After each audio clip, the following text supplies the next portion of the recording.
हाँ dear students, आज अपन बात करेंगे अतिरिक्त भ्रूणीय झिल्लियाँ या एक्स्ट्रा एम्ब्रियोनिक मेम्ब्रेन्स के बारे में। तो ये जो कुछ एक जो अपने वर्टिब्रेट हैं, जो पक्षी हैं उनके, और कुछ एक रेप्टाइल्स हैं उनके डेवलपमेंट के दौरान एम्ब्रियो के चारों ओर कुछ एक विशेष झिल्लियाँ टेम्परेरी रूप से बन जाती हैं या स्थायी रूप से लंबे समय तक रह जाती हैं। ये असिस्ट करते हैं, एम्ब्रियो का जो डेवलपमेंट हो रहा है उस डेवलपमेंट को सहायता कर रही हैं, ये एम्ब्रियो के निर्माण में भाग नहीं ले रही हैं, इसलिए इनको अपन एक्स्ट्रा एम्ब्रियोनिक मेम्ब्रेन कहेंगे। ये केयर करती हैं, है ना, सपोर्ट करती हैं। तो इनको अपन फिटल मेम्ब्रेन भी कह सकते हैं या एक्स्ट्रा एम्ब्रियोनिक सेक के रूप में, ये झिल्लियाँ सेक के रूप में पाई जाती हैं, इसलिए इनको एक्स्ट्रा एम्ब्रियोनिक सेक्स भी कहते हैं। तो कहने का मतलब है ये सिर्फ डेवलपमेंट में, एम्ब्रियो के विकास में सहायता करती हैं, उनके बनने के अंदर अपना रोल नहीं, मतलब अपना कोई इनका वो नहीं होता, ये पार्ट एम्ब्रियो का पार्ट नहीं बनाती। तो इनका कुछ पार्ट है एक्स्ट्रा एम्ब्रियोनिक मेम्ब्रेन है, कुछ है जो एम्ब्रियो खुद बनाता है और कुछ है जो अंडे के अंदर बनता है, एम्ब्रियो का होता है। हाँ, तो जो लैंड एनिमल्स हैं, सबसे पहले पानी में डेवलपमेंट ज़्यादा आसान, और जो वातावरणीय कारक होते हैं वो ज़्यादा अनुकूल होते हैं, ज़्यादा वेरिएशंस नहीं होती, हर चीज़ अवेलेबल रहती है पानी के अंदर। हालांकि मोर्टेलिटी रेट कम होती है, किंतु जो वातावरणिक एनवायरमेंटल फैक्टर हैं वो ज़्यादा कांस्टेंट रहते हैं।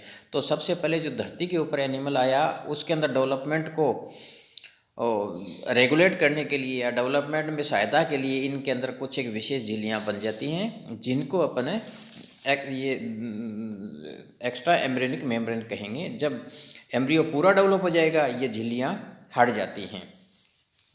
तो जब तक एम्ब्रियो खुद का अपना जो वो सिस्टम नहीं बना लेता, भोजन प्राप्त करने का, उत्सर्जन का, श्वसन का, जब तक इनके खुद के ऑर्गन नहीं बन जाते, तब तक इन अंगों की पूर्ति है वो ये अतिरिक्त भ्रूणीय झिल्लियाँ या एक्स्ट्रा एम्ब्रियोनिक मेम्ब्रेन है वो पूरी करती हैं। जब इनके अंदर ये अंग बन जाते हैं, एम्ब्रियो सक्षम हो जाता है, तो ये झिल्लियाँ हट जाती हैं। तो इसलिए इनको अपने अतिरिक्त भ्रूणीय झिल्लियाँ कहेंगे। 4 प्रकार की भ्रूणीय झिल्लियाँ बनती हैं। अगर अपन मुर्गी की बात करें तो मुर्गी के ऊपर ही अपने स्टडी करेंगे, तो 4 प्रकार की भ्रूणीय झिल्लियाँ होती हैं: एमनियोन, कोरियोन, योगसेक और एलेंटोइस। एमनियोन है, ये एम्ब्रियो को चारों ओर से घेरे रहती है, एम्ब्रियो के चारों ओर होती है और ये फ्लूइड से भरी रहती है, एक्वेरियम का निर्माण करती है। डेवलपमेंट हमेशा अपने को पता है नम स्थान के ऊपर ही संभव है, तो एम्ब्रियो को चारों ओर से नम और या पोंड का निर्माण करती हैं, नम बनाए रखती हैं। इसके अलावा ये अब्रेशन, इरिटेशन और प्रेशर को भी रोकती हैं, एम्ब्रियो की रक्षा करती हैं कि बाहर से कोई मैकेनिकल प्रेशर लग जाए या कोई इरिटेशन है, ये चीज़ें एम्ब्रियो तक नहीं पहुंच पाती। तो ये एक तालाब के रूप में होती हैं जिसके अंदर एम्ब्रियो रहता है, एम्ब्रियो के चारों ओर ये पाई जाती है एमनियोन। दूसरी होती है कोरियोन, ये आउटर मोस्ट लेयर होती है, सबसे ऊपर संपूर्ण सिस्टम को ये घेरे रहती है, बाहर से घेरे रहती है। प्रोटेक्शन का आगे चल के इनका देखेंगे, अलग अलग काम है। रेस्पिरेशन का काम कोरियोन के द्वारा होता है, प्रोटेक्शन का काम होता है। योग शेक, ये योग को चारों ओर से घेरे रहती है, श्वसन और पाचन में ये सहायता करती है एम्ब्रियो के। जब तक उसकी खुद की आहार नाल नहीं बन जाए, उसका श्वसन तंत्र नहीं बन जाए, तब तक श्वसन और पाचन का काम योग शेक के द्वारा किया जाता है। और ये आगे चलकर हीमोपोएटिक ऑर्गन यानी रक्त कोशिकाओं का निर्माण भी इसी के द्वारा किया जाता है। और फोर्थ है योग एलेंटोइस, ये उत्सर्जी पदार्थों को इकट्ठा करती है। तो जब तक उसका उत्सर्ज यूरिनरी ब्लैडर का निर्माण या जो एक्सक्रेटरी सिस्टम विकसित नहीं हो जाता, तब तक जो अपशिष्ट पदार्थ हैं उन पदार्थों का संग्रह एलेंटोइस के द्वारा किया जाता है। जब एम्ब्रियो डेवलप होगा तो ये टूट के अलग हो जाती है। अब अपन इनका विकास के बारे में बात कर लेते हैं कि इनका विकास कैसे होता है। अपने को ये पता है कि एम्ब्रियो 3 लेयर से बनता है, एक्टोड्रम, मेसोड्रम और एंडोड्रम। मेसोड्रम है ये स्प्लिट होकर दो के सोमेटिक मेसोड्रम और विसरल मेसोड्रम में डिवाइड हो जाती है। तो जो एक्टोड्रम और जो सोमेटिक मेसोड्रम है ये मिलके एक लेयर बना लेती हैं, स्प्लैंक्नोप्ल्यूर।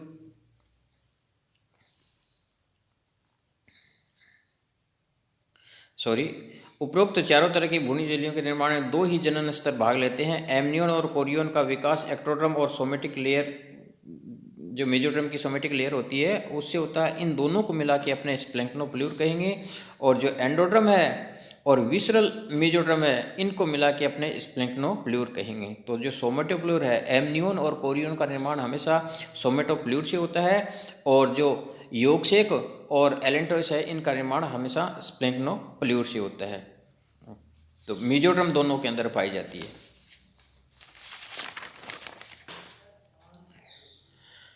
डायग्राम में दे रखा है अपने अंडे के अंदर नीचे योगसेक है जो कि एंडोड्रम और विसरल मेसोडर्म से बना है।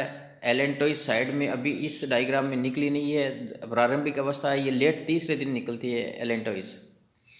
एम्ब्रियो है, एम्ब्रियो के दोनों ओर जो आर्च या फोल्ड निकलते हैं, ये ऊपर वाली तो कोरियन का निर्माण कर लेगी और नीचे वाली एमनियोन का निर्माण कर लेगी। ये आगे डायग्राम में दे रखा है। दोनों ये बढ़ते बढ़ते आपस में फ्यूज जुड़ जाती हैं और एमनियोन, कोरियन, योगसेक और ये आपके एलेंटोइस, ये साइड के अंदर जो बल्क दिखता है ये एलेंटोइस आहारनाल के पिछले पार्ट से ये बनती हैं। सबसे पहले अपन देखते हैं योगसेक के बारे में। ये पहली अतिरिक्त भ्रूणीय झिल्ली है। जब न्यूरुलेशन होता है, न्यूरल अवस्था में भ्रूण के आहारनाल क्षेत्र में सिर्फ पृष्ठ ऊपर दीवार या पार्श्व दीवार ही बनती है ना, नीचे की दीवार नहीं बनती। गट दीवार न होने के कारण योगसेक प्रतिकार एम्ब्रियो है, ये योगसेक के ऊपर की दीवार बन जाएगी, साइड की दीवारें बन जाएंगी, पर नीचे की दीवार नहीं बनती। जो एम्ब्रियो है ये योगसेक के ऊपर टिका रहता है। स्प्लैंक्नोप्ल्यूर जो योग के संपर्क में रहता है, चारों ओर परिधि की तरफ वृद्धि करता है और अंत में संपूर्ण योग को घेर लेता है, और इसको अपने योगसेक कहेंगे। तो जो है ना आहारनाल की नीचे की फर्श नहीं बनता, तो जो साइड की दीवारें हैं ये घेर बढ़ती बढ़ती चारों ओर से योग को घेर लेती हैं और ये अपने आप में योगसेक में रूपांतरित हो जाती हैं। योगसेक के निर्माण के पश्चात दूसरे या तीसरे दिन अगर वह पश्च आहारनाल की दीवारें का निर्माण शुरू हो जाता है और एक अंडर कटिंग फोल्ड बन जाता है, नीचे जहाँ नाभि होती है वहाँ एक अंडर कटिंग फोल्ड बन जाता है और इससे एम्ब्रियो जुड़ा रहता है, योग के द्वारा जुड़ा रहता है। इसका कार्य देखें, अपने योगसेक का कार्य देखें। जो जो विकास आगे बढ़ता है, योगसेक की एंडोड्रमल दीवारों से उभार या फोल्डिंग्स निकलना शुरू हो जाती हैं और योग के अंदर धंसना शुरू कर देती हैं। अंगुलियों के समान उभार निकलते हैं और वो योग के अंदर लगातार बढ़ते चले जाते हैं। इनसे क्या होगा, डाइजेस्टिव एंजाइम्स हैं वो निकलते रहते हैं। तो ये डाइजेस्टिव एंजाइम योग का पाचन कर लेंगे और जो ब्लड वेसल्स हैं उनके द्वारा ये योग है, जो डाइजेस्टेड योग है, ये अब्जॉर्ब कर लिया जाता है। विटेलाइन वेन के द्वारा ये एम्ब्रियो के हार्ट में पहुंचा के संपूर्ण बॉडी के अंदर पहुंचा दिया जाता है। तो जो पाचन का काम है, इसकी जो एंडोड्रमल सेल्स हैं वो एंडोड्रमल सेल्स एंजाइम्स का सेक्रेशन करती हैं, योग का पाचन करती हैं, एब्जॉर्प्शन करती हैं, और जो अब्जॉर्ब्ड योग है या जो पचित योग है वो फिर संपूर्ण एम्ब्रियो को पहुंचा दिया जाता है। तो विटेलाइन वेन योग की डक्टस वेनोसिस हार्ट का पार्ट होता है उसमें पहुंचा दिया जाता है और वहाँ से ये संपूर्ण शरीर के अंदर ये जो भोजन है वो पहुंचा दिया जाता है। दूसरा झिल्ली है एमनियोन और कोरियोन। ये इन दोनों का डेवलपमेंट एक साथ होता है, इसलिए एक साथ ही इनको अपन पढ़ेंगे। तो ये एम्ब्रियो के चारों ओर एक आर्च के रूप में निकलती हैं, ऊपर हेड फोल्ड और कोडल फोल्ड और लेटरल फोल्ड निकलते रहते हैं, उभार निकल जाते हैं और ये उभार ऊपर जाके मिल जाते हैं। दोनों झिल्लियाँ अलग अलग हो जाती हैं। एक्टोडर्म और जो मेसोडर्म है ये आपस में फ्यूज हो जाती हैं। एमनियोन एंड कोरियन दोनों झिल्लियों का निर्माण एक साथ होता है। इंक्यूबेशन के 30 घंटे पश्चात भ्रूण के अग्रभाग से एक्स्ट्रा एम्ब्रियोनिक सोमेटिक प्ल्यूर एक फोल्ड उत्पन्न होता है। अगर जो हेड फोल्ड है वो शुरू हो जाएगा और इसी प्रकार पश्च भाग से भी क्या होगा, सोमेटोप्ल्यूर से टेल फोल्ड है वो निकलना शुरू हो जाएगा और साइड के अंदर लेटरल फोल्ड है वो निकलना शुरू हो जाएगा। ये एम्ब्रियो को घेरना शुरू कर देते हैं, एक तरीके से नीचे से निकलते हैं और ऊपर की तरफ बढ़ते हैं, एम्ब्रियो को घेरना शुरू कर देते हैं और ऊपर बीच के अंदर ये दोनों आपस में मिल जाते हैं।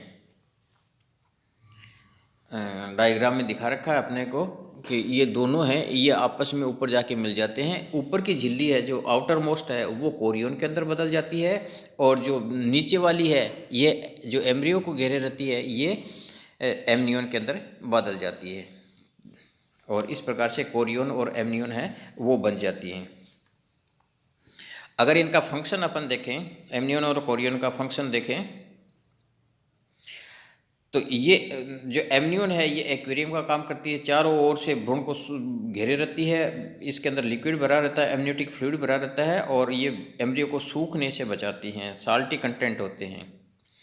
एमनियोटिक फ्लूइड एक तरीके से अच्छा शॉक ऑब्जर्वर है, जो कंकाल रहित जो एम्ब्रियो है उसको बाह्य आघातों से बचाता है। इसके अलावा एमनियन घर्षण से भी बचाता है, एम्ब्रियो जो सेल है, कवच है, उस तक एम्ब्रियो को नहीं पहुंचने देती, अब्रेशन नहीं होने देती, और इसके अंदर लगातार मूवमेंट होता रहता है, जिससे इनकी झिल्लियाँ भी, एम्ब्रियो की जो झिल्लियाँ बनती हैं वो भी नहीं चिपकती। विकास के आगे की अवस्था में एमनियन और मेसोडर्म मसल सेल्स का निर्माण करती हैं, जो संकुचन और फैलने का काम करती हैं, और पूरा जो एमनियोटिक फ्लूइड है उसको मूवेबल बना देती हैं, ताकि झिल्लियाँ एम्ब्रियो की हैं वो लगातार हिलती रहें, आपस में चिपके नहीं।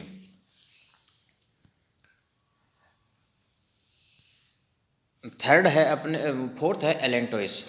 इंक्यूबेशन के 30वें दिन भ्रूण के पश्च भाग में एक उभार उत्पन्न होता है, जो कि आहार नाल के पिछले पार्ट के अंदर ये ब्लैडर के समान उभार उत्पन्न होता है, बढ़ता बढ़ता ब्लैडर का आकार ग्रहण कर लेता है। इसको अपन एलेंटोइस कहेंगे। तो इसका निर्माण भी क्या होगा, स्प्लेंक्नोप्ल्यूड से होता है। योग सेक और एलेंटोइस दोनों का निर्माण योग सेक से होता है। तो इसके अंदर विसरल मेसोडर्म और एंडोडर्म मुख्य पाई जाती हैं।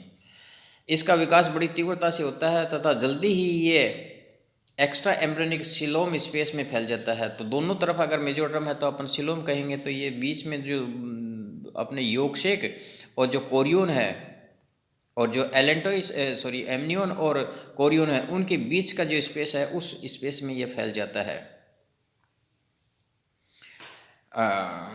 और योग स्टॉक के द्वारा अम्बिलिकल कॉर्ड से जुड़ा रहता है। धीरे धीरे एलेंटोइस में विसरल मेसोडर्म कोरियन की सोमेटिक मेसोडर्म के साथ मिलकर कोरियो एलेंटोइस मेम्ब्रेन में रूपांतरित हो जाती है। तो इसकी जो मेसोडर्म है, एलेंटोइस की मेसोडर्म है, ये कोरियन की जो सोमेटिक मेसोडर्म है उसके साथ फ्यूज होकर मोटी परत बना लेती है, और उसको अपन कोरियो एलेंटोइस मेम्ब्रेन कहते हैं। और इसके अंदर ब्लड वेसल्स का जाल विकसित हो जाता है। तो जो अंडे का जो सेल होता है, कवच होता है, उसके अंदर पोर्स पाए जाते हैं। तो ऑक्सीजन है वो लगातार अंदर आएगी, आते ही ब्लड वेसल्स के द्वारा अब्जॉर्ब कर ली जाती है, ब्लड के अंदर मिल जाती है, और CO2 बाहर डिफ्यूज़ कर दी जाती है। तो ये अंडे के जस्ट नीचे होती हैं, जो कवच सेल होता है सेल के जस्ट नीचे होती हैं। तो वहाँ ट्रांसपोर्टेशन गैसेज का ट्रांसपोर्टेशन इनके द्वारा बहुत आसानी से किया जाता है। ऑक्सीजन ब्लड के द्वारा एम्ब्रियो को पहुँचा दी जाती है, और CO2 है ये इनके द्वारा बाहर निकाल दी जाती है। जो ही अंडा टूटता है, अम्बिलिकल कॉर्ड में ब्लड सर्कुलेशन रुक जाता है। तो ये सब झिल्लियाँ आपस में जुड़ी कहाँ रहती हैं, अम्बिलिकल कॉर्ड से जुड़ी रहती हैं। तो जो ही एम्ब्रियो मैच्योर होता है, कवच टूटता है, वहाँ ब्लड सप्लाई कम हो जाती है, और ये झिल्लियाँ सूख जाती हैं, और सूख के ये अंडे के चिपक के रह जाती हैं, और एम्ब्रियो है वो जो बच्चा है वो चूजा बाहर निकल जाता है। एलेंटोइस का मुख्य काम अगर देखें तो ये अपशिष्ट पदार्थों का संग्रह का काम करती है। जो भी यूरिक एसिड वगैरह जो नाइट्रोजनस सब्सटेंस एक्सक्रेट होते हैं वो सब एलेंटोइस में जमा रहते हैं। और दूसरा, इनकी जो मेसोडर्म है वो श्वसन के अंदर कोरियन के साथ मिलके श्वसन में सहायता करती है। तो जब तक एम्ब्रियो के खुद के सिस्टम नहीं डेवलप होते तब तक ये भ्रूणीय झिल्लियाँ एम्ब्रियो को सहायता करती हैं, और जब एम्ब्रियो के खुद के सिस्टम बन जाते हैं ये झिल्लियाँ सूख कर अलग हो जाती हैं। Thank you.